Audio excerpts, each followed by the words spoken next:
This week, the National Skills Commission published a really interesting data set talking about the jobs forecast, a 5-year jobs forecast, a very big undertaking. And it helps us to understand the future of our economy. So what does the job forecast actually tell us? Well, in 5 years, we will be adding pretty much exactly 1 million jobs. A quarter of those 1 million jobs will be in healthcare. That's the biggest growth sector by far in Australia. We're an aging society, we're a rich society, we are actually running the NDIS, National Disability Insurance Scheme. All of that turbocharges the healthcare sector. If we look at the types of jobs by skill levels, that shows that over half, 53% of all new jobs that we're adding over the next 5 years require a university level education. Highly skilled jobs is what makes up most of this job growth. So we can't possibly fill all those jobs with the people that already live in Australia. That's why we run an immigrant country. The demands for jobs can only be filled with workers. So we would actually forego economic growth, collective prosperity if we weren't to use migration. That's one of the arguments why migration will continue to be a big issue in Australia and will drive many people into the country as soon as borders open again.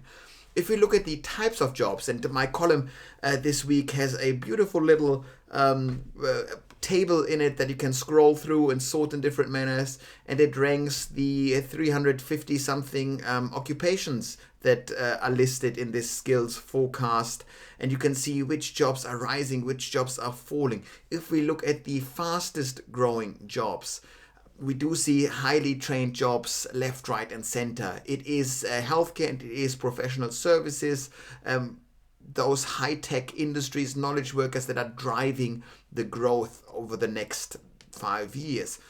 But if we also look at, the total numbers of jobs added, we add not just skill level 1 jobs, but also skill level 4 jobs, which are low-skilled jobs. These jobs are still making up the second largest growth sector.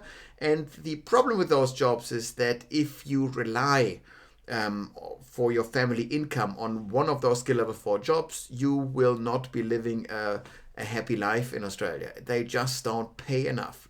So collectively speaking, we will need to make sure to shift as many jobs as possible from skill level 4 and 5, low paid, low skilled jobs, into middle skilled jobs. Problem is that we can't create these at will. So ultimately we'll need to have a very honest discussion about raising the minimum wage in Australia.